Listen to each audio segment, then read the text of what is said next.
Hola amigos de Café y Oración, muchas gracias por estar este sábado 15 de octubre con nosotros. Estamos en Dedito, que significa devocional diario para todos.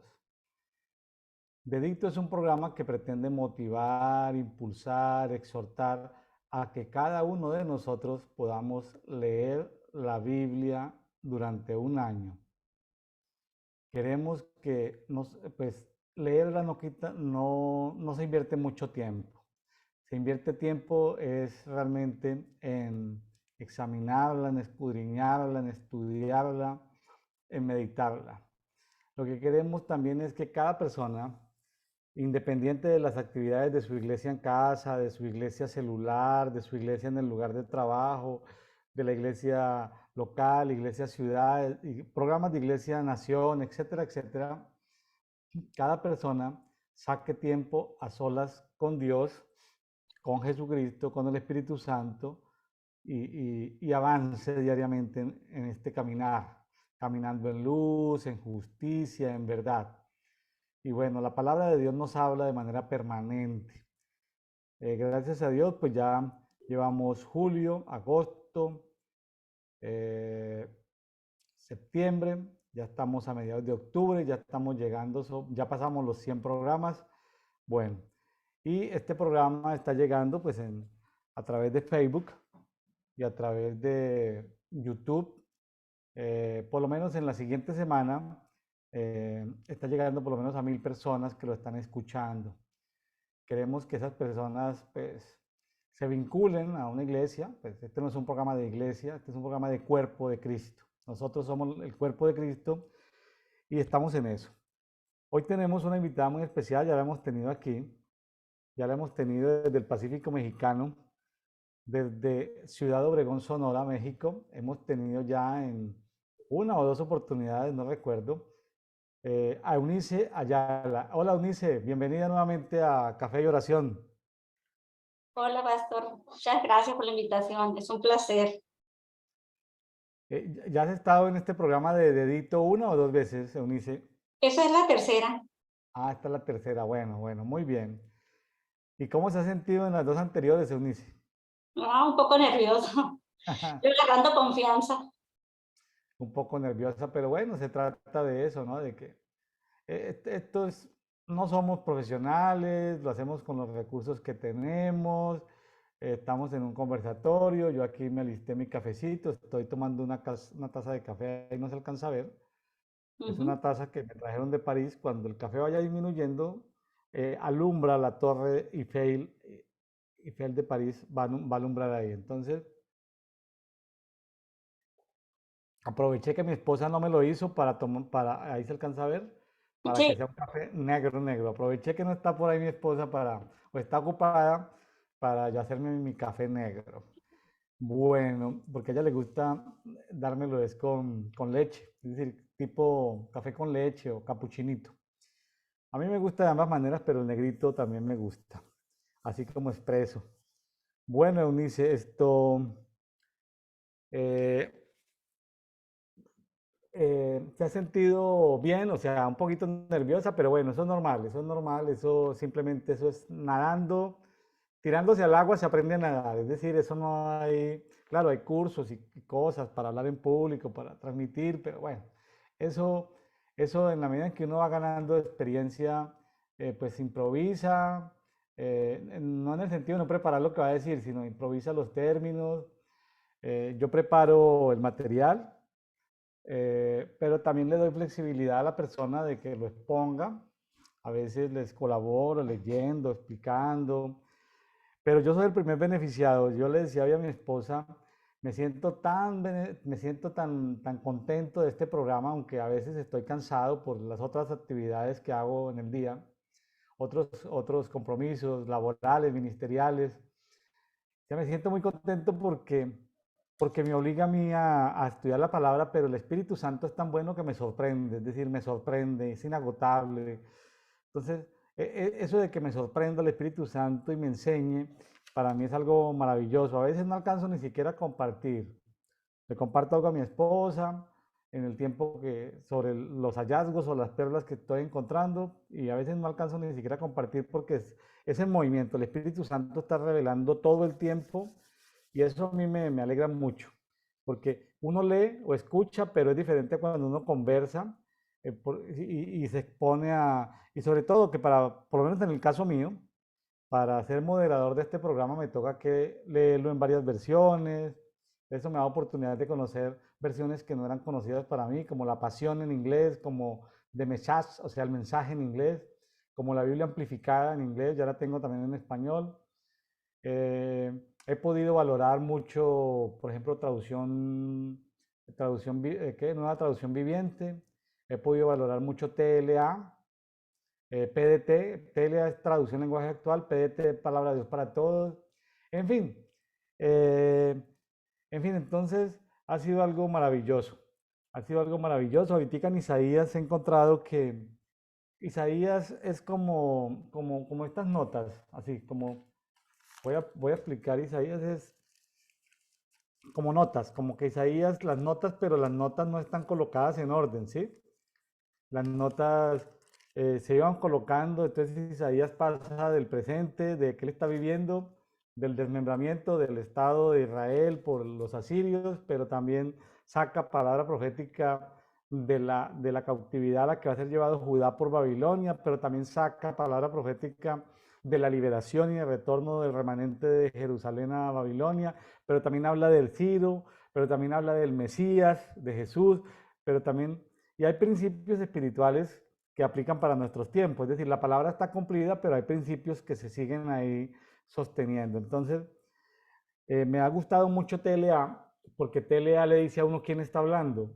Yo quisiera que hubiera una Biblia que saque las palabras de Dios en todos sus nombres y sus expresiones, que en el Antiguo Testamento las tuviera en rojo, porque a veces salta de hablar Isaías, habla Dios, habla Isaías, habla alguien y como que uno no se da cuenta en las versiones de estudio quién es el que está en ese momento hablando. Y si uno está escuchando solamente, pues quedó perdido de quién es el que está hablando, ¿sí? Entonces, eso quería comentar.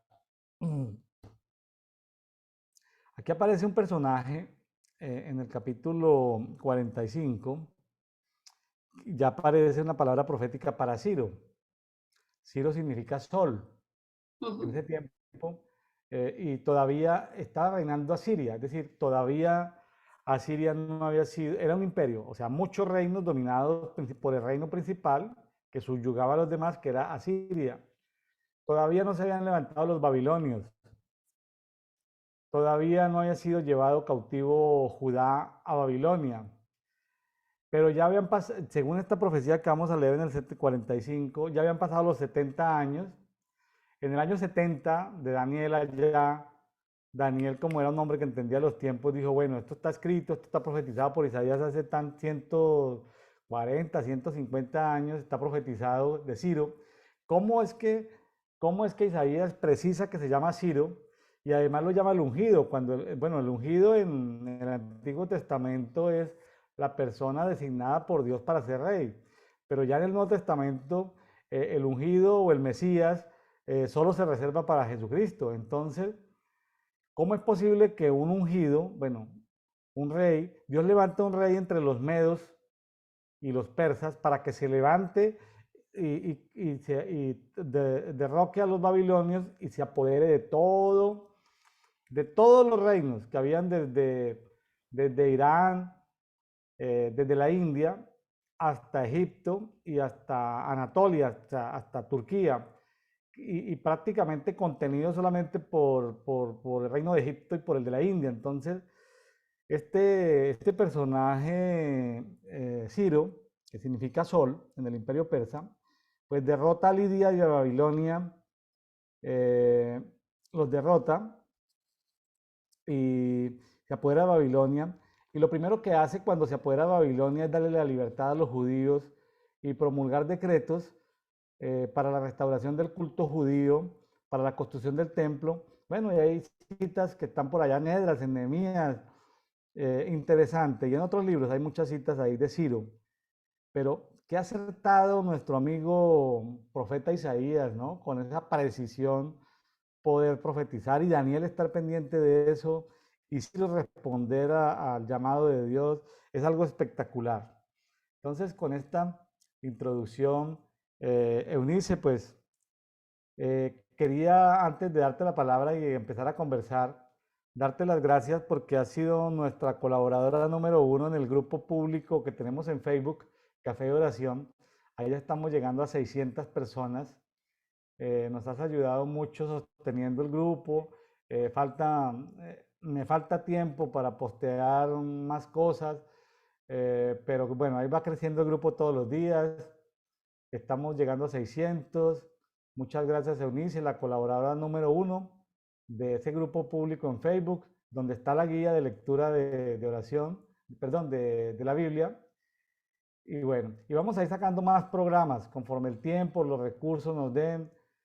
Pero la meta son 10 millones en ese grupo, mi estimada Eunice. Apenas 600 de 10 millones, pues vamos un poquitico atrasados, pero todos los días vamos creciendo, ¿sí? Eunice, pues muchas gracias, que Dios te multiplique, te bendiga abundantemente conforme sus riquezas en gloria y pues bueno, después de darte las gracias y la bienvenida, pues, ¿qué te habló la palabra? ¿Qué te habló el Señor? ¿Qué te habló el Espíritu Santo en Isaías 45, 46, Primera de Tesalonicenses capítulo 3? Pues primero vamos a comenzar con Ciro. Esta persona, Ciro, es muy tremendo cómo Dios profetizó 200 años aproximadamente de que él naciera, de cómo conoció su nombre. Es muy tremendo cómo el Señor lo ungió, le dio un título de rey, y cómo le dio la diestra de su mano, o sea, le dio el poder, le dio gracia, le dio favor para someter a naciones, ante él naciones, y para debilitar los lomos de reyes. Y es sorprendente también cómo dice que le dio poder, pues, para abrir delante de él las puertas, abrir y que no pudieran ser cerradas. Y que Dios iba a ir delante de él, iba a preparar el camino. Pero eso lo hacía, tomó a una persona que era pagana, no era un hijo de Dios, era una persona pagana. ¿Qué nos quiere decir el Señor? Que Él puede tomar a cualquier persona. Él puede tomar cualquier persona por amor, dice que por amor a su siervo Jacob y a Israel, su escogido. Dice. O sea que por amor a su pueblo Israel y por la promesa que le había hecho a su siervo Jacob, él le había prometido traer un libertador para su pueblo. Entonces vemos que yo estaba viendo la historia de cómo el ejército del rey Ciro, cómo fue que entró a las torres de Babilonia.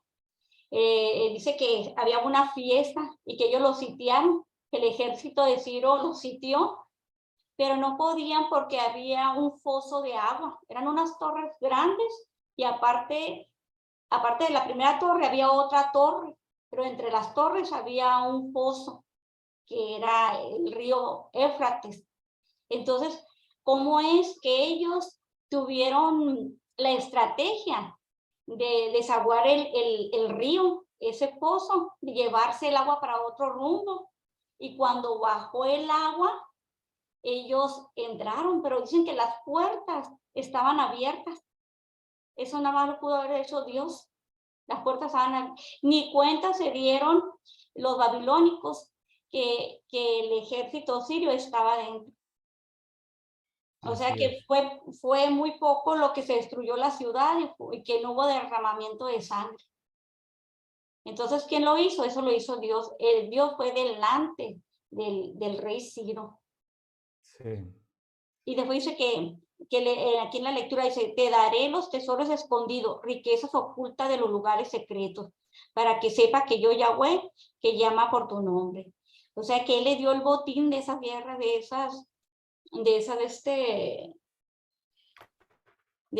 ahí de Babilonia, le dio toda la riqueza. Entonces, Y después dice, yo, el Elohim de Israel, por amor de mi siervo Jacob, de Israel, mi escogido, te he llamado por tu nombre, aunque tú no me conocías. Él ya conocía el nombre, ya lo llamó por su nombre, aun cuando Ciro todavía no nacía. Qué tremendo. Pero Dios lo dejó escrito para que viera Ciro que no era por su fuerza, que no era porque él era inteligente y porque por su fuerza, sino que era Dios que estaba con él. Dice, y te he dado honroso apellido. ¿Por qué? Porque él también venía de un rey. Su padre era rey. Entonces el Señor lo puso en un linaje. Y dice, dice, fuera de mí no hay Elohim, aunque no me conoces. Él era un rey pagano, no lo conocía. Pero él está diciendo, yo soy Dios y soy el único. No hay otro, yo soy Elohim. Fuera de mí no hay otro Dios. Dice, para que sepan del nacimiento del sol hasta su ocaso. O sea, desde donde nace el sol hasta donde se guarda, no hay otro Dios, nada más él. Dice, yo el que preparo la luz hizo las tinieblas. Yo el que hace paz y crea mares. Yo, Elohim, el que hace todas las cosas. El Señor es el que hace todo. Entonces, eso le está dejando en claro a Ciro, que él está haciendo todo por amor a su pueblo. No por él, sino por el amor a su pueblo. Y que no es con las fuerzas de Ciro ni por su inteligencia, sino es por Dios, porque Él es el creador de todo. Después viene la sección de que Él es el único creador. Y aquí en el versículo 8 dice, despilar, oh cielos, el rocío y derrame en las nubes la victoria. Ábrese la tierra y produzca salvación, y con ella germine la justicia. Yo Yahweh lo he criado. A eso me recuerda mucho, me vino a la mente cuando lo estaba leyendo, que era como las escaleras que bajaban y subían ángeles. Cuando dice, destila, oh cielo, el rocío y derrame en las nubes las victorias. Ábrese la tierra y produzca salvación, y con ella germine la justicia. Yo miraba así como que ahí en ese tiempo bajaban ángeles y subían ángeles. Dice, yo Yahweh lo he criado. Dice. Hay de aquel que contiende con su hacedor. Dice, no somos nadie nosotros para contender con el hacedor. Y me acuerdo muy bien de cuando estábamos viendo Job, cuando Dios le dice a Job que si el censor va a contener con él. O sea, nadie puede contener con el Señor. Nadie podemos preguntarle nada al Señor. No somos nadie. Dirá, dice el alfarero, dirá el barro al alfarero, ¿qué haces? No podemos decirle al Señor. Dice, o tu vasija no tienes asas. Hay del que dice al padre, ¿por qué engendras? O a la mujer, ¿por qué das a luz? Así dice Yahweh, el Santo de Israel, su formador. ¿Me pediréis cuenta de mis hijos? Nosotros no podemos pedirle cuenta al Señor. ¿Me daréis órdenes de la obra de mis manos? Tampoco podemos darle órdenes. Él es el creador de todo, Él sabe todo. Él sabe el propósito de cada cosa, nos hizo perfectos. Dice, yo hice la tierra y creé al hombre sobre ella. En el Génesis vemos cómo el Señor creó todo. Ahí viene. Dice, hice la tierra y creé al hombre sobre ella. Yo extendí los cielos con mis propias manos. Ahí vemos la expansión de los cielos del segundo día de Génesis. Y yo soy el que da orden a todos los ejércitos, cuando él hizo el ejército en el cuarto día. Dice, yo he suscitado para la victoria, dice, y allanaré todos sus caminos. Él reconstruirá mi ciudad, está hablando de Ciro, y libertará a mis desterrados, sin precio ni soborno, dice Yahweh Sabaoth, el rey de los ejércitos. Aquí le está diciendo otra vez a Ciro que él le va a dar la victoria y le va a limpiar el camino, va a preparar el camino para que él construya la ciudad, el templo y la casa de Dios y liberte a sus desterrados, o sea, que le dé libertad a los que están cautivos. sin precio ni sobornos. O sea, lo hace Ciro con la convicción de Dios, por ser obediente a Dios. En Esdras dice que en el año primero Dios despertó el espíritu de Ciro y él hizo un decreto y ahí él reconoce que las victorias, que Dios fue el que le dio todos los reinos, porque el reino le dio varios países, varios pueblos. Entonces él reconoce ahí que la victoria es de Dios y que Dios lo mandó a reconstruir su ciudad, a reconstruir Jerusalén, que está en Judá. Así dice Yahweh: el fruto de Egipto, la ganancia de Etiopía y los sabeos, hombres de gran estatura, a ti pasarán, tuyos serán y marcharán detrás de ti. Irán cargados de cadenas, se inclinarán ante ti y suplicarán. En verdad, Elohim está contigo. Dios le dio riquezas, le dio las personas para que hicieran la victoria, para que fueran por la victoria, que sacara cautivos de Babilonia al remanente que había quedado. Y no existe ningún otro Dios, dice. En verdad tú eres un Dios que se esconde. El Elohim de Israel, el Salvador. Derrotados, humillados todos juntos, marcharon con deshonra los fabricantes de los ídolos, mientras Yahweh salva a Israel con salvación eterna. Aquí está diciendo que Dios es el único donde hay salvación. Que en los dioses, los ídolos que fabricaban ídolos, ellos serán avergonzados y humillados, que ellos no tendrán salvación, que la salvación eterna solamente está en Dios, en Yahweh. No serán avergonzados ni humillados nunca más. El pueblo de Israel, todo lo que crea en Dios, no serán avergonzados ni serán humillados. Así dice Yahweh, que crió los cielos. Él es el Elohim, que formó la tierra, la hizo y la estableció. No la crió para que fuera un caos. Él en un principio, la tierra estaba desordenada y había un caos. Pero el Señor trajo la luz y para que hubiera orden. Y Él comenzó a reformar y a poner orden a la tierra para que fuera habitada. Él quería que fuera habitada la tierra, que no fuera un caos y que no estuviera vacía. Yo Yahweh y no hay ninguno otro, dice. No habla escondidas en un país oscuro, ni dije a la descendencia de Jacob, en vano me buscas. El Señor siempre ha dicho en toda la palabra que el que lo busca lo va a encontrar. Él dice que los que de madrugada lo buscan, a él lo encontrarán. Los que me aman, dice, y los que me buscan, me encontrarán. Entonces, es algo que él no lo dijo en vano. El que busca va a encontrar al Señor. Dice, yo soy Yahweh, que hablo justicia, que anuncia rectitud. Él es justicia y Él es justo. Él anuncia la rectitud. Y después sigue el segundo, porque el 45 está separado en 3 partes. Y el último se llama los ídolos de las naciones. Entonces el Señor habla, dice, congregar, dice, y venir, acérquense en todos los sobrevivientes de las naciones. Está convocando el Señor. Y aquí dice, nada saben los que cargan sus ídolos de madera y adoran a un Dios que no puede salvar.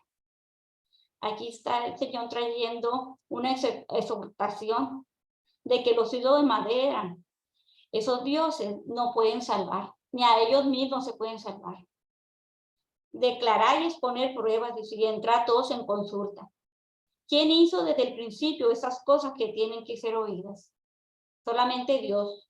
Dios es el que anticipa, Dios es el que predice, Dios es el que da el fin desde un principio.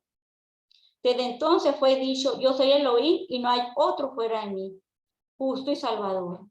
No hay ninguno, dice, excepto yo. Es el Dios verdadero, el único Dios. Dice, y aquí viene algo que nos habla a todos y hasta ahora. Miradme y ser salvos, dice, en todos los confines de la tierra, porque yo soy Dios. Dios quiere que volteemos a verlo, porque nada más en Él hay salvación. Él nomás pide, mírame, que le creamos, que confiemos en Él. Dice, y no hay ninguno otro. Por mí mismo he jurado, dice. De mi boca ha salido la sentencia y no será revocada. Él juró que ante mí se doblará toda rodilla y jurará toda lengua. Aquí hemos visto que Dios le dio un nombre a Jesús, un nombre que es sobre todo un nombre, que a Jesús se le va a doblar toda rodilla, todo lo que esté en los cielos, en la tierra y debajo de la tierra. Y toda lengua va a confesar que Jesús es el Señor, es nuestro Salvador. Diciendo, solo en Yahweh halló fuerza y salvación.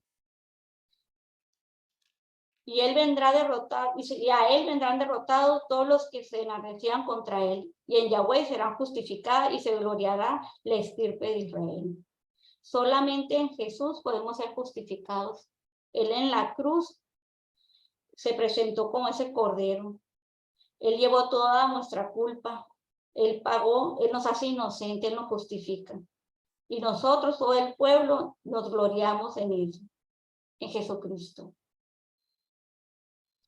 Después viene el capítulo 46. No sé si usted quiere agregar algo, pastor. Pues me llama mucho la atención, me impresiona mucho el 3, versículo 3. Eso de que Dios le va a dar tesoros escondidos y riquezas ocultas de los lugares secretos. Hay algo que yo estoy trabajando desde hace un tiempo y son lo que yo he llamado la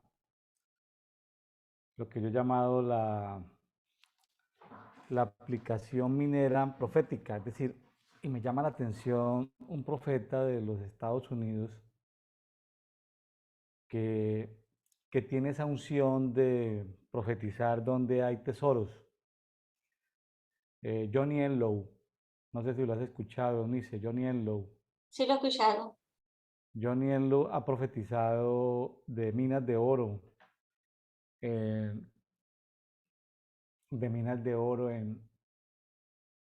en Perú, y han encontrado las minas de oro. Ahora, al principio la gente que se congrega en una iglesia evangélica cree que la riqueza que se profetizó era para la iglesia, no, eso era para bendecir Perú. Perú es un país que ha encontrado tanta riqueza que ellos en 15 años lograron un desarrollo tan grande. Las concesiones mineras que entraron a Perú eh, garantizaron que para los próximos 50 años hay recursos para puertos, para carreteras, para acueductos. Los salarios en Perú se aumentaron bastante. Claro, nunca el dinero es suficiente, ¿no? Pero Perú cambió. Yo trabajé en una empresa multinacional y casi todos los compañeros de mi generación fueron a dar a Perú, porque ya llegando a los 45, 50, los van sacando de las empresas. Entonces, trun, aterrizando a Perú, Perú pagando los mejores sueldos de toda América Latina. Entonces, qué interesante esto. Yo he tenido alguna experiencia en esto, de tratar de los tesoros. Yo me reuní con un vicepresidente de una empresa petrolera y le dije, mire, yo puedo decir dónde hay petróleo en la península de Yucatán. Y me dices, en tal parte, me dice, sí, William, ahí hay. Yo le dije, pero nadie lo dice, ni siquiera la empresa estatal del petróleo lo dice. Dice, no lo dicen porque hay intereses de no explotar para no dañar el turismo en la península de Yucatán. Qué interesante saber que hay una aplicación de todas estas herramientas proféticas, de que lo que Dios le prometió a Ciro no está solamente para Ciro, también está para nosotros, que somos, de alguna manera, también somos ese remanente. O sea, hay que como ampliar las estacas, eh, hay que como ampliar las estacas. Yo creo que vamos a entrar en un tiempo donde se van a levantar muchos profetas de muchas naciones Eso no va a ser como de una sola persona, sino se hablan tres siervos de Dios que van a ayudar a encontrar yacimientos de oro, yacimientos de, qué sé yo, de níquel, de litio. Entonces, la legislación en cada país cambia, ¿no? Eh, en algunos países el dueño de la tierra es el dueño del mineral. En otros países es diferente. El dueño siempre es el Estado, no el dueño de la tierra. Entonces cambia mucho la legislación. Simplemente quería anotarlo eh, porque hay tareas pendientes que hacer y para que se activen, tocaste un punto que me llamó la atención. Así como Dios activó el espíritu dormido de Ciro, pues no sabemos cuál fue el nivel, es decir, no hay evidencias de que Ciro sí vi un documental, un programa que hace mucho tiempo vi un documental donde Daniel y Ciro hablaron y Daniel le contó a Ciro cómo se cumplió las palabras proféticas hasta llegar a Ciro. Entonces, Ciro devolvió todas las riquezas que habían llevado el templo de Jerusalén, las devolvió intactas.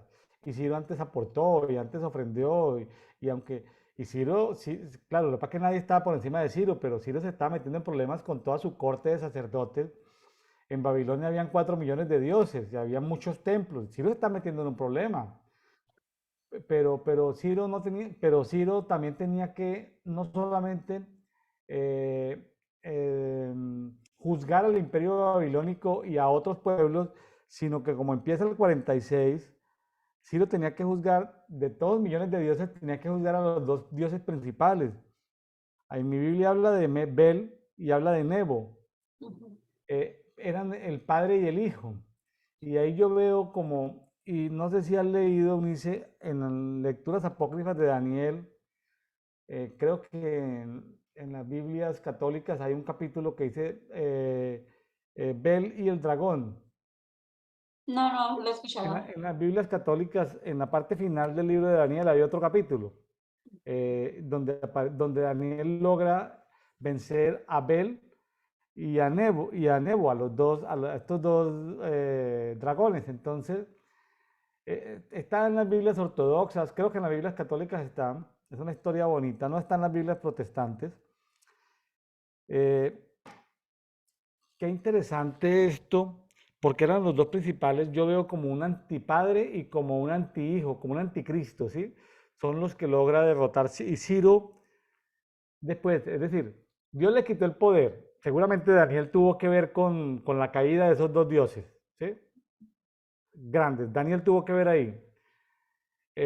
Pero la parte apostólica, no la parte profética, sino la parte apostólica, la desarrolló Ciro. Entonces, claro, apóstol significa un enviado por Dios, un ungido por Dios para hacer este trabajo. Entonces, Ciro a mí me deja me sacude mucho porque Ciro es una herramienta de Dios, es un instrumento de Dios que Dios usa al que quiere, como quiere. O sea, Dios puede usar, ah, por ejemplo, yo quedaba sorprendido. Occidente pues está todo unido en la OTAN ayudándole a Ucrania, ¿no? Contra Rusia.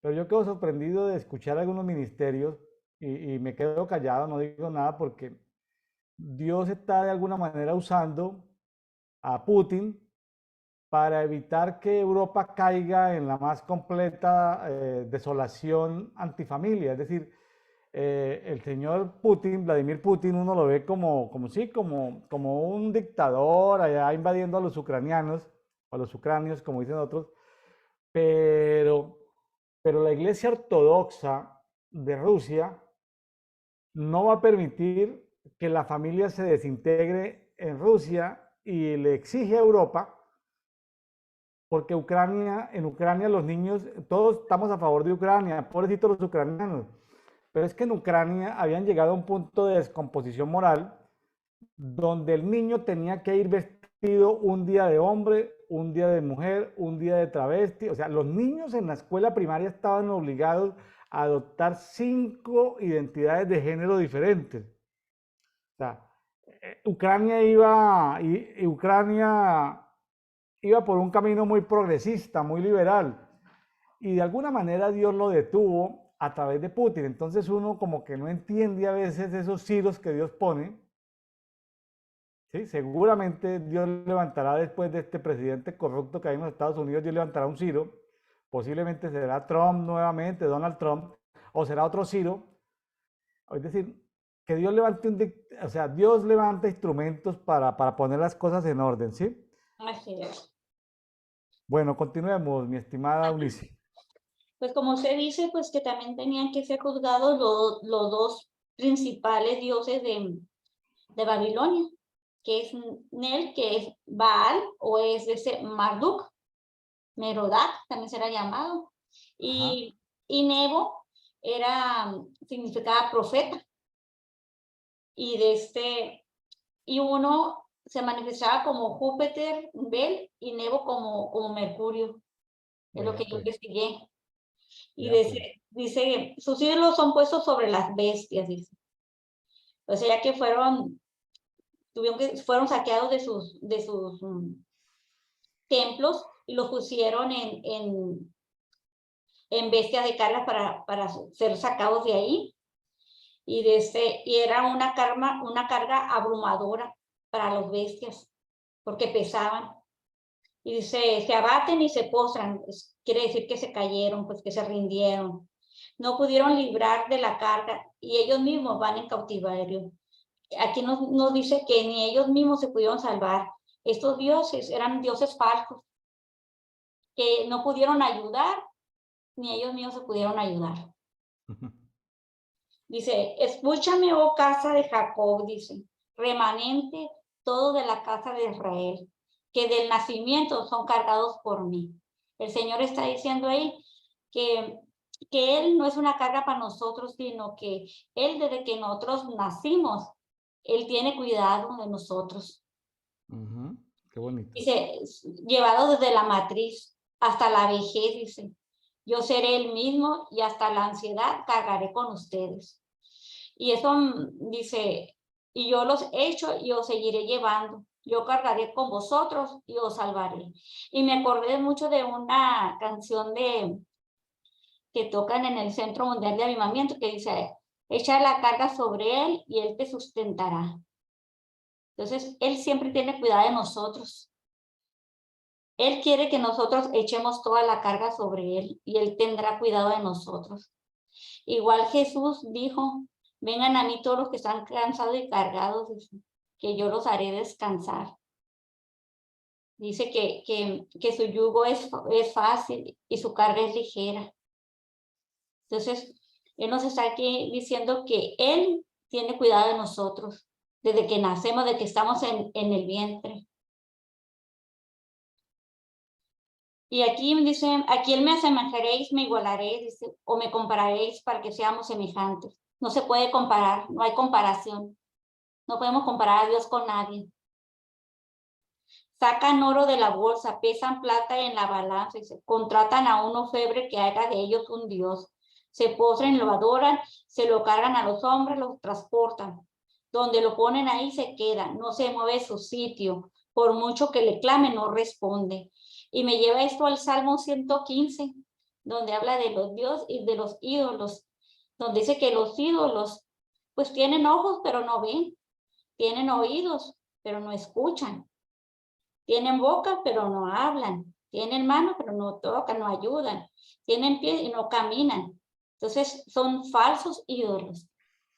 Entonces igual todo lo que pongamos nosotros antes que Dios son ídolos y eso no nos salva ni nos ayuda. Al contrario, son cargas para nosotros. Entonces aquí el Señor nos está diciendo que toda nuestra confianza debe estar en el Señor, que Él es nuestra ayuda y es nuestro escudo. Así es lo que nos dice el Salmo 115. Recordado y meditarlo. Dice que hay que recordar y meditarlo.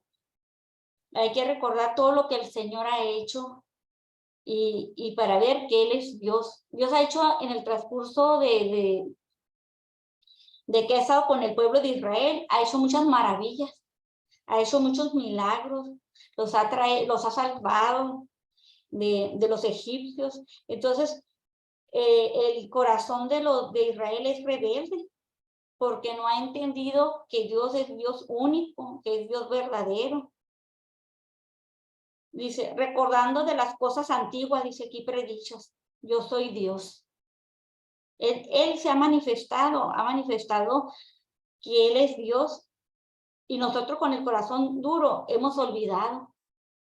Dice, no hay Elohim aparte de mí, no hay otro Dios todopoderoso, que desde el principio anunció el fin y desde el antiguo cosas que no estaban hechas, que dijo, mi designio se cumplirá y haré todo mi deseo. Todo lo que Dios ha profetizado, hemos visto que se ha cumplido. Y lo que no se cumplió, pues el Señor lo irá cumpliendo. Y haré todo mi deseo. Dice que todo lo que Él ha designado, todo su deseo será hecho. Que del oriente llamó al buitre, dice, de una tierra lejana al hombre mi propósito. Se está refiriendo a Ciro, pues, de que de una tierra lejana, de este va a haber un hombre que va a ser su propósito. Yo hablé y eso hará que suceda. Dice. Lo que me he propuesto, eso haré. Escúcheme duro de corazón, que estás lejos de la justicia. Yo me acuerdo de que está diciendo duro de corazón, que esté lejos de la justicia. Me acuerdo mucho de Hebreos que decían que los duros de corazón no entraron en el reposo del Señor. Y dice, oí mi voz y que no seamos como aquellos duros de corazón, porque esos que fueron duros de corazón no entraron en su reposo. Porque dice, próxima está mi justicia, no está lejos. Mi salvación no tardará.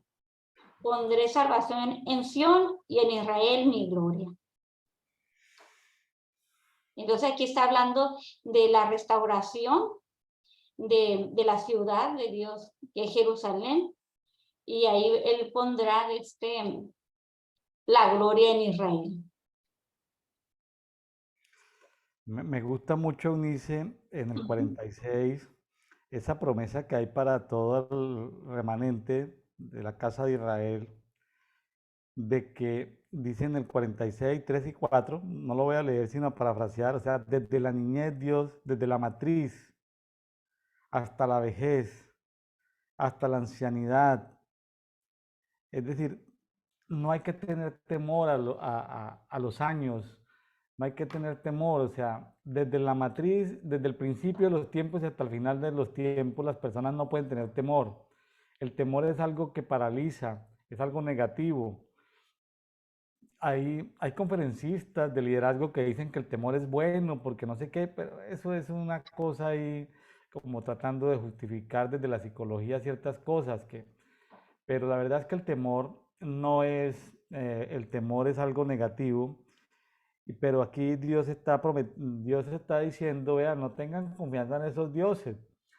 Sí, pues una vez, es que son como en dos planos.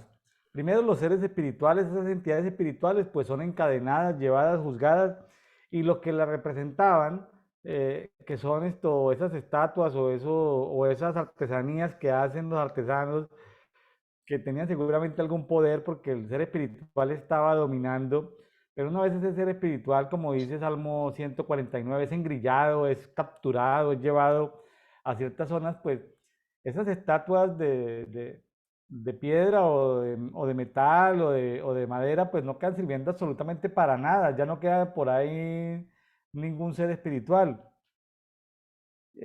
Pero qué importante que Dios insista en que debamos tener confianza en Él. Yo creo que eso aplica para nosotros hoy en día también. Cero temor a la pobreza, cero temor a la muerte, cero temor a la vejez. Es decir, claro que podemos pasar por situaciones de escasez si Dios tiene un propósito para corregir a alguien de nuestra familia y, y en ese propósito de corregir a alguien de la familia, pues puede pasarnos por un tiempo de escasez, pero no tenemos que tener temor a la pobreza ni temor a la muerte. Si cometemos errores porque alimentamos mal el cuerpo, porque no hacemos ejercicio, porque comemos comida chatarra o basura, entonces pues claro que vamos a deteriorar el cuerpo, pero no tenemos que tener temor de la muerte. En fin, nuestra confianza debe estar puesta en Dios. Yo creo que eso es lo que los amigos que nos escuchan deben detenerse y meditar y decir: Dios mío, perdóname porque he desconfiado de ti en cuanto a la vejez, la muerte, la pobreza. Pongo mi confianza en mí, en ti.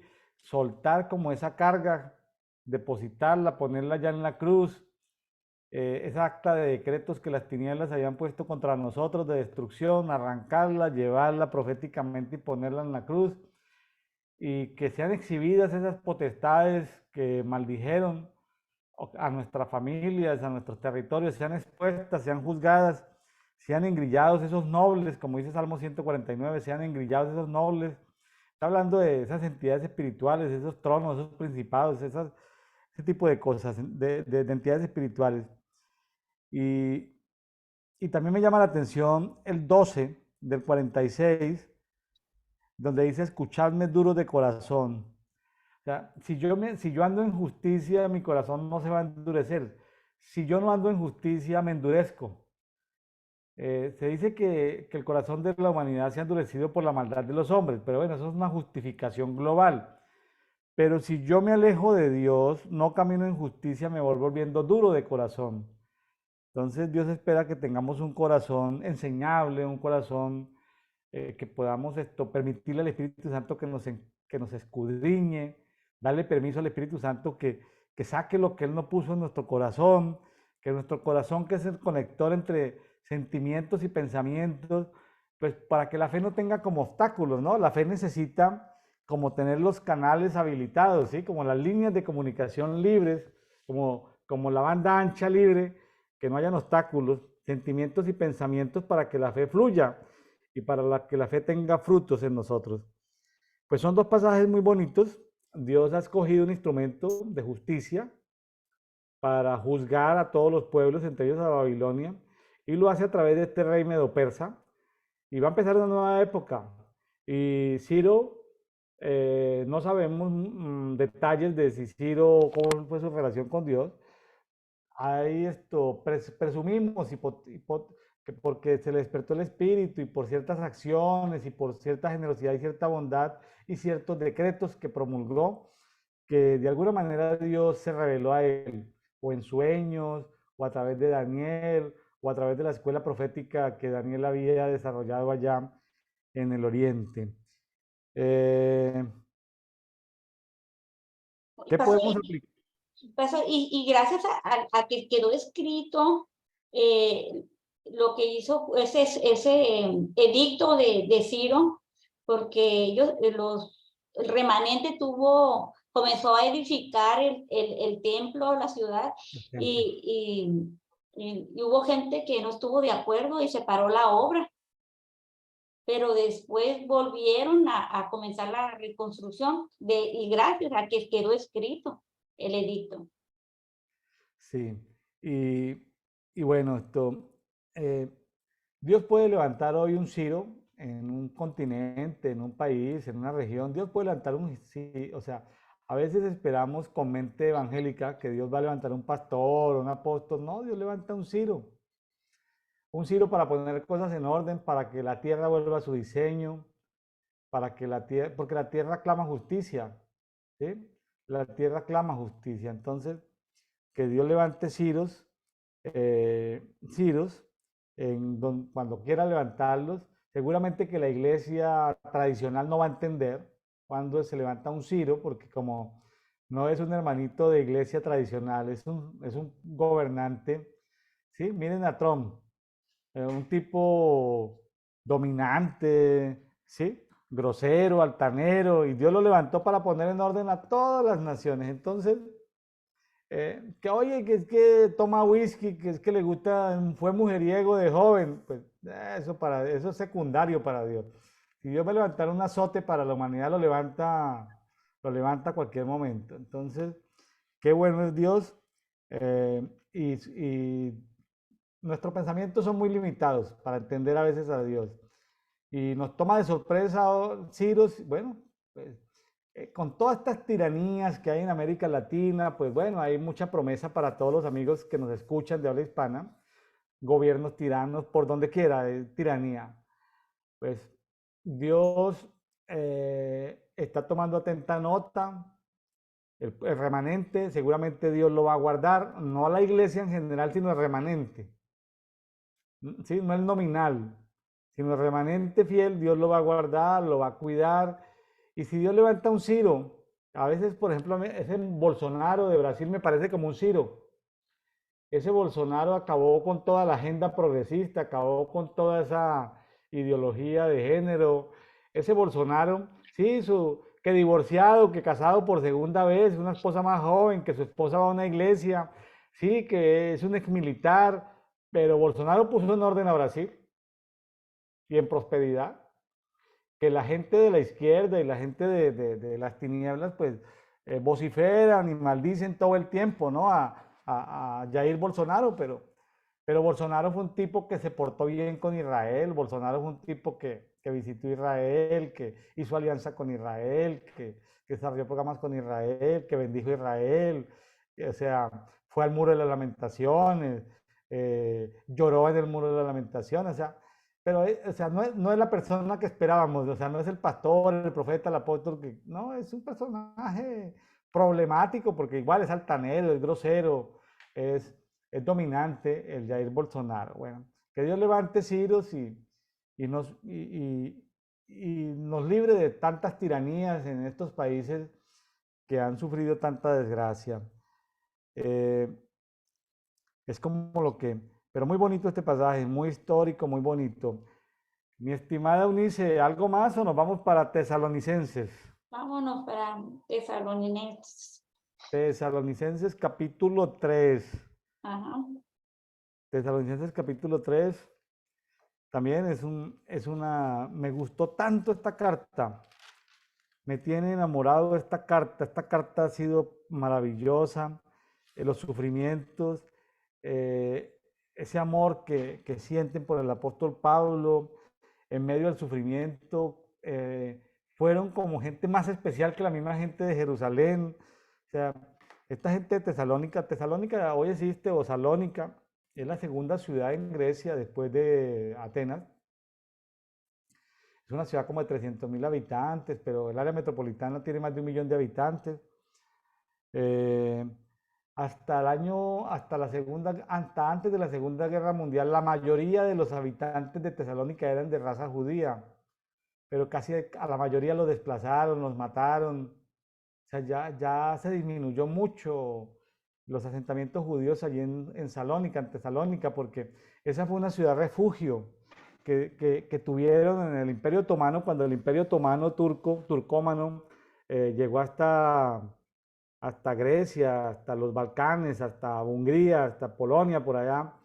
Esa ciudad fue una ciudad donde el sultán turcomano dejó que cuando los judíos fueron expulsados, en estos días estábamos celebrando que el 12 de octubre, que el descubrimiento de América, cuando los reyes católicos expulsaron a los judíos de España, de lo que era España en ese tiempo, que no era la España de hoy, que eso han ido, reinos se han ido juntando y territorios han ido modificando sus fronteras, pero los reyes católicos de España expulsaron a los judíos y los judíos fueron recibidos por el imperio turcómano. Y una de las ciudades que escogieron fue Tesalónica o Salónica. Me llama mucho la atención eso, Eunice. Así es. Fíjese que Pablo sí estaba preocupado por la iglesia como Tesalónica, la iglesia. Entonces estaba él preocupado, pero ellos se tenían que quedar en Atenas. Entonces él no pudo ir, pero envió a Timoteo. Timoteo, pues era un siervo y colaborador del Evangelio de Cristo. Y Pablo lo mandó para fortalecer y exhortar sobre la fe. Entonces, Timoteo llega con ellos y se da cuenta que a pesar de las aflicciones que estaban pasando, por los problemas que estaban pasando, ellos seguían firmes en la fe. seguían firmes y seguían en amor por ellos mismos. Y también que se acordaban que tenían buena memoria de Pablo. Y esa noticia a Pablo le llenó de gozo. Le cayó como un agua fresca, o sea, con gozo, con refrigerio le llegó. Y porque vio que la palabra quedó en sus corazones, germinó en el corazón, aunque todavía le faltaba, dice él, y él deseaba ir para allá con ellos para completar la enseñanza apostólico, él decía, que les faltaba más en su crecimiento, pero él estaba contento y feliz de ver que ellos estaban pasando las pruebas, las aflicciones en su momento por causa de la palabra y que no se habían alejado, no se habían, ¿cómo se dice?, vuelto atrás, sino que seguían firmes, unidos en amor. Qué tremendo. Ajá. Qué Y también tremendo, dice que, mande. qué tremendo esas expresiones de cariño, ¿no? De compañerismo con Pablo. Sí, sí, porque cuando uno enseña a alguien y ve que pues hay resultados, pues da un gozo de que lo que uno enseñó no fue en vano, sino que hay un resultado. Y eso, yo creo que eso da mucho gozo, que cuando tú estás enseñando a otras personas, esas personas sigan firmes y que están creciendo. Claro, y vea que lo ratifica mucho el 1 Tesalonicenses 3:5, cuando habla de que él temía que el diablo los hubiera hecho caer en trampas. Bueno, el diablo siempre va a estar poniendo trampas, pero vea la parte final, dice, y que hubiera echado a perder todo lo que hicimos por ustedes. O sea, porque a veces uno puede justificar y decir, no, pues allá ellos. No, pero allá ellos no. Allá no, sino que no se pierda lo que se ha avanzado con las personas. Ahora, qué tremendo, ¿no? O sea, eh, sí, porque a veces como que nos arropamos de mantos espirituales, de que digan, ah, pues no recibieron la palabra, pues nos sacudimos el polvo de nuestro calzado y ya nos vamos de esta ciudad y no hay fe, no hacemos nada, pues. Pero, pero, pero fíjese que aunque Pablo era esclavo de Jesucristo, que no tenía ya ningún deseo, ningún propósito más que la obra de Jesucristo, eh, estaba pendiente de que el trabajo que se había hecho con los hermanos de Tesalónica no se echara a perder. Sí, y tenía el deseo de regresar para terminar, para que ellos siguieran creciendo, yo me imagino que para impartir más fe, porque él oraba al Señor que dirigiera el camino a ellos y y rogaba al Señor, oraba para que los hiciera crecer y abundar en amor unos por otros, dice. Para con Ajá. nosotros, así como también vosotros para ellos, dice. Para que afirmen nuestros corazones irreprensibles en santidad delante de nuestro Dios y Padre, en la venida de nuestro Señor Jesucristo con todos sus santos. Él oraba, él oraba por volver y terminar la obra, seguir enseñándoles. Y eso lo deja ver Pablo en todas las cartas. Él siempre tiene en oración a todas las iglesias donde él los había discipulado, los había, porque claro, les compartía de revelación, pero también esto nombraba a los diáconos, nombraba a los ancianos, dejaba establecidas las estructuras de la iglesia, dejaba digamos, establecidos los fundamentos principales de la palabra. Entonces, eh, en la supervisión que hacía y los mensajes y las cartas que iban y volvían, dejan ver que Pablo es un hombre de oración, de intercesión para que la obra que Dios empezó en cada iglesia se continuara, ¿no? Y donde hay que corregir, pues hay corrección, por allá con los corintios, todos revoltosos, problemáticos, inmorales. Hay corrección y mano dura, pero donde con los filipenses le fue muy bien, los filipenses muy amorosos. Y bueno, y también al parecer también con los tesalonicenses le está yendo bien, ¿no? Así es. Y lo que vemos que las pruebas, cuando estamos en las pruebas nos ayudan a tener paciencia, nos ayuda a tener fruto, a hacer más carácter, eh, Madurar, ser más cabales. a madurar, sí. Hay maduración. Así. Ahora, Entonces, Pablo es un hombre de oración de día y noche, ¿no? En el 10 dice, me estoy saltando así porque lo que me llama la atención en el 10 dice, día y noche rogamos a Dios. O sea, Pablo es un hombre de oración 24/7, ¿no? ujú, Qué tremendo este Pablo, cómo ora todo el tiempo. trabajando y orando, yo creo. Como Sí, porque él Nehemías. estaba, él le tocó, pues sí, él fue bendecido honrado por la iglesia de Filipos y que estaban pendientes de él, pero de todas maneras, como andaba con un equipo, también le tocaba y se juntó con Aquila y Priscila, que eran comerciantes que hacían carpas y, y habían venido de Roma cuando fueron desplazados por el César, pues ahí se encontraron en Éfeso y pues hacer tiendas, hacer carpas, porque se podían venderle a las comunidades que se desplazaban, ¿no? Vender esas tiendas que son carpas y Pablo pues al parecer era experto en eso también, ¿no? Entonces ahí trabajaban y cuando, para cuando estuvo por ahí en Filipos, cuando se encontró con Lidia, que era una mujer que hacía telas, vendía telas, eh, tapetes de colores que traían desde la zona de Asia Menor, de Turquía, y los vendían ahí en Filipos. Tinturaban cueros, ¿sí? Para producir tapetes seguramente. Pues ahí estaba Pablo haciendo también sus negocios, ¿no?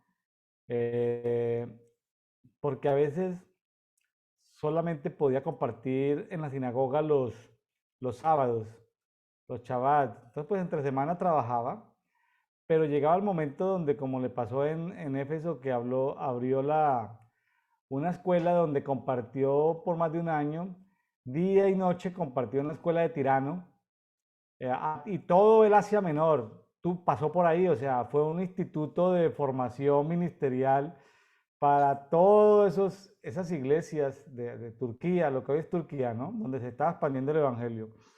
Entonces, Pablo estaba metido en la educación porque tenía instituto, estaba metido en la parte laboral y de negocios porque tenía su profesión de comerciante y de hacer de industrial porque procesaba el cuero y hacía tiendas.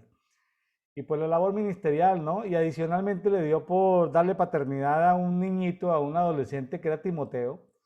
Y Timoteo, como recibe esa paternidad tan fuerte de Pablo, como un hijo no espiritual, sino como un hijo natural. Ujú. Entonces, esa bendición que recibió nuestro amigo Timoteo hizo que Timoteo al final de tantos colaboradores que tuvo Pablo, Timoteo fue el que logró, el apóstol Timoteo, y fue tal vez el de mayor autoridad en las iglesias que Pablo fundó. Después de Pablo, fue la persona que más autoridad espiritual tuvo sobre todas esas nuevas iglesias. Entonces, este amiguito Timoteo, siendo de padre griego y de madre judía, adoptado naturalmente por Pablo, y hasta Pablo lo circuncidó, ¿no? Pero llegó pues a destacarse este amigo Timoteo, el obispo Timoteo. Bueno, qué bonita toda esta historia, una historia de amor, de colaboración, de compañerismo, de oración. Era evidente que todos estaban pasando pruebas y tribulación, tanto los hermanos de Tesalónica como Pablo y sus amigos, ¿no? Eso Ujú. como que son parte del proceso. Así es como todo cristiano pasa por tribulaciones. Dice, estamos en el mundo. Muchos creen que porque somos cristianos ya no vamos a tener tribulaciones. Yo creo que vamos a tener más. Algo que me llama muy fuerte la atención es en el 3:13, que habla de para que afirme vuestros corazones irreprensibles en santidad delante de nuestro Dios y Padre ante la venida de nuestro Señor Jesús con todos sus santos.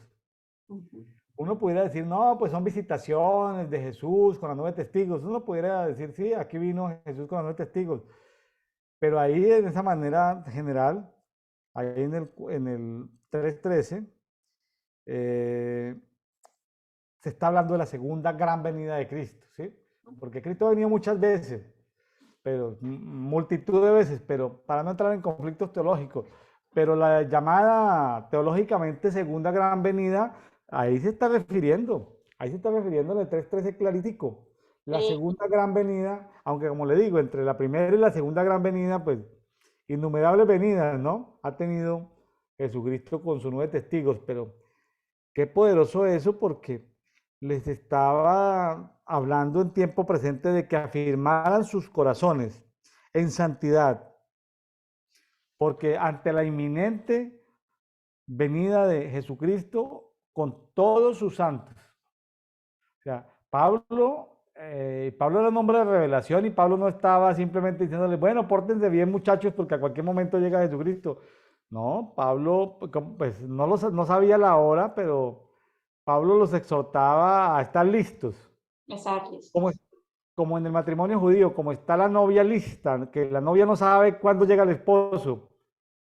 Está lista, y te tiene que perfumar, bañar, estar con otras doncellas, y cuando suene allá el chofar, es que, ahí viene el esposo, ahí viene el esposo. O sea, ella no puede estar desarreglada, sucia, no, ella tiene que estar perfumadita, lista, preparada, porque entonces, de todas maneras es un llamado de atención para nosotros, porque pues que no sabemos si es en 500 años, o es en 2 años, o es en 2 meses, o en 2 días, no lo sabemos.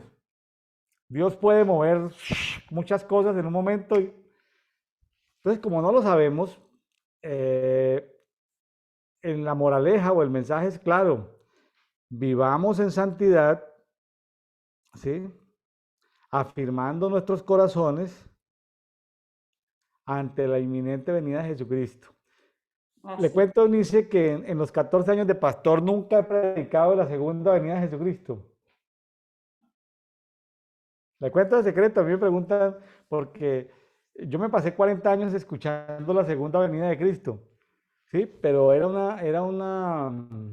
pero era para que no estudiáramos, era para que no fuéramos a la universidad, era para que no tuviéramos un negocio, era para que sufriéramos y era un evangelio de salvación muy limitado.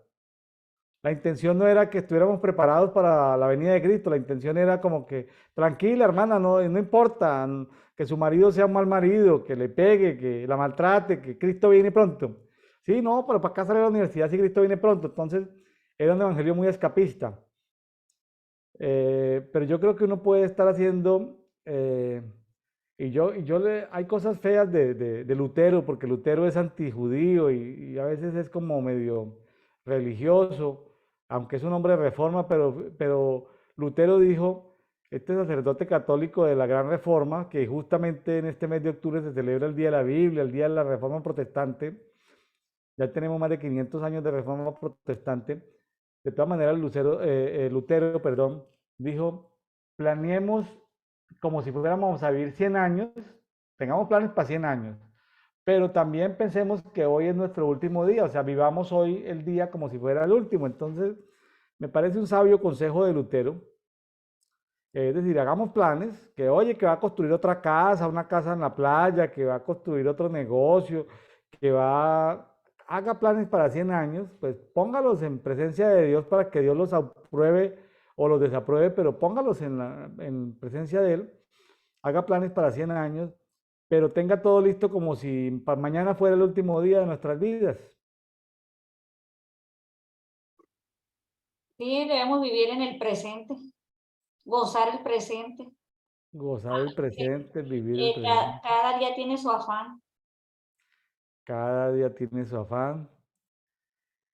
pero no en esa actitud escapista de como por lo menos fue mi experiencia en tantos años y casi siempre pues las enseñanzas, aunque recién empecé, pues los pastores amigos me regalaban libros de 1000 predicaciones, de Pastor William, para que nunca te vuelvas a pensar, nunca, siempre tengas algo que compartir, para que no te preocupes en qué vas a compartir, sigue este libro. O sea, pero ¿cómo? No, no puede ser, yo quiero algo recién salido del horno, ¿sí?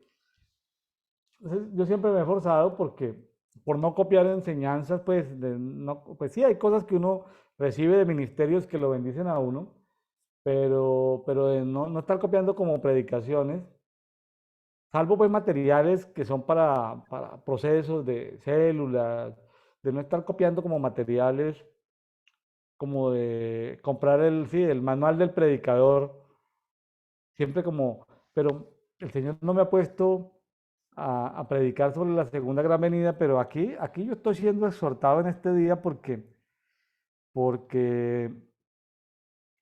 tenemos que estar listos ante la segunda venida de nuestro Señor Jesucristo con todos sus santos. Tenemos que estar preparados y bueno, pues nos tocó hoy hacerle zoom, y sí, a cualquier momento puede venir el Señor. En un día, en un año, en 10 años, en 100 años o en 1000 años, no lo sabemos. ¿Quién lo sabe? No lo sabemos. Es bueno ponernos todos los días a cuenta con el Señor. Ponernos a cuentas. No entrar en juicio con Él porque no, porque nos va mal, pero sí ponernos a cuentas, reclamar su misericordia, hacer que el Espíritu Santo nos escudriñe, que saque los pensamientos que Él no puso, que puso el enemigo, así como dice Pablo acá, que Pablo por acá habla de que está preocupado de que pronto el diablo o el tentador, en el 3:5, dice: yo temía que el diablo les hubiera hecho caer en sus trampas, o el tentador los hubiera tentado, dicen otras versiones. Entonces, el enemigo pues de noche pone semillas de pensamiento que ni Dios puso, que es el agricultor, y nosotros como éramos la tierra y de noche no vimos quién sembró la semilla, pues llegan a veces semillas de tinieblas a nuestra mente que toca sacarlas y diariamente tenemos que casi que presentarnos delante del Espíritu Santo, decir: límpianos de pensamientos que yo no pensé, ni que son tuyos, ni son míos, ni son del Espíritu Santo. Entonces, ¿de quién son? El enemigo las puso. Es sacar esos pensamientos para no pensarlos y tener esto, como dice el pasaje que leímos en estos días, de pensar en todo lo que es justo, en todo lo que es bueno, en todo lo que es de buen nombre, en esto pensar. Y esos pensamientos en los que no tenemos que pensar, pues simplemente meterle fuego celestial, que se quemen y ya olvidar esos pensamientos que a veces vienen, pensamientos que uno no sabe ni dónde le salieron. Pues bueno, Eunice, ya estamos como en la parte, ya abordamos todos los temas. ¿Qué más nos quieres compartir antes de cerrar? Que está pues a mí me aplica mucho lo de Pablo, porque sí te fortalece saber que las personas a quienes estás discipulando están aprendiendo, se gozan, le da gozo a uno y te sirve para seguir adelante, te da ánimos para seguir adelante. Así es. Entonces, Sí. Y pues algo que le nosotros, pido yo al Señor siempre es que me llene de amor por los demás. sí, hay que hacerlo todo como para el Señor, pero aún haciéndolo todo para el Señor con amor, somos vasijas que recibimos para dar, pero aún prestándose, por ejemplo, una taza se desportilla, se despica por el servicio. Entonces, una taza, que 1 milímetro cuadrado de despicadura, de desborde, bueno, tantos nombres, de desportillada, puede acumular millones de gérmenes. Y nosotros recibimos en el servicio maltrato a veces de personas que nos desaniman o nos desilusionan, pero tenemos que ir con el alfarero y decir: alfarero, sáname, póngame otra vez la pinturita, así, pintura en frío, para no tener, porque si dejamos que nos desportillen, entonces nos vamos llenando de amargura Y cuando vamos al taller del maestro, pues dice, no, no, no, ya me toca romperlo y hacerlo de nuevo y va a ser muy doloroso ese proceso. Entonces, moraleja, servimos al Señor, pero el sufrimiento, los golpes o, bueno, en fin, esas cosas negativas que recibimos de las personas, va a ir y sanarnos diariamente con el Espíritu Santo para que no tengamos necesidad de pasar por el fuego, porque el fuego es doloroso, ¿no? Entonces sanémonos a tiempo, ¿no? Y porque si no nos sanamos a tiempo, lo que hacemos es contaminar lo que compartimos. ¿Sí? Si yo recibo agua o miel o vino y está desportillada la vasija, pues, y los gérmenes están ahí, pues voy a contaminar el mensaje con amargura, con resentimiento, con dolor. Entonces, no es conveniente hacerlo. Entonces, sanémonos, sanémonos permanentemente a través de la adoración, de la meditación en la palabra, de exponernos delante del Espíritu Santo para que nos limpie, para que nos sane, etcétera, etcétera. Bueno, Eunice, pues muchas gracias por compartir en esta oportunidad. Esperamos tenerla con más frecuencia por aquí, Eunice. Explica muy bien la palabra. Ánimo, ánimo. Esperamos tenerla con más antes de, estamos en octubre, antes de que llegue diciembre, pues que son tiempos de mayor trabajo. Entonces, esperamos tenerla pronto, Eunice. Sí, está bien, pastor. En noviembre nos vemos. En noviembre. Ya. Bueno, Nice, muchas bendiciones, que Dios te bendiga en tu trabajo, a tu familia, y que todo lo que hagas, lo que emprendas, allí esté la mano poderosa de Dios guardándote, que Él vaya delante de ti. Bueno, bendiciones, Gracias, Eunice. pastor. Bendi- Bendiciones. bendiciones a los amigos de Café de Oración. Gracias por compartir con otras personas. Que queremos motivarlos a que cada uno escudriñe la palabra y pase tiempo con Dios. Muchas bendiciones para todos.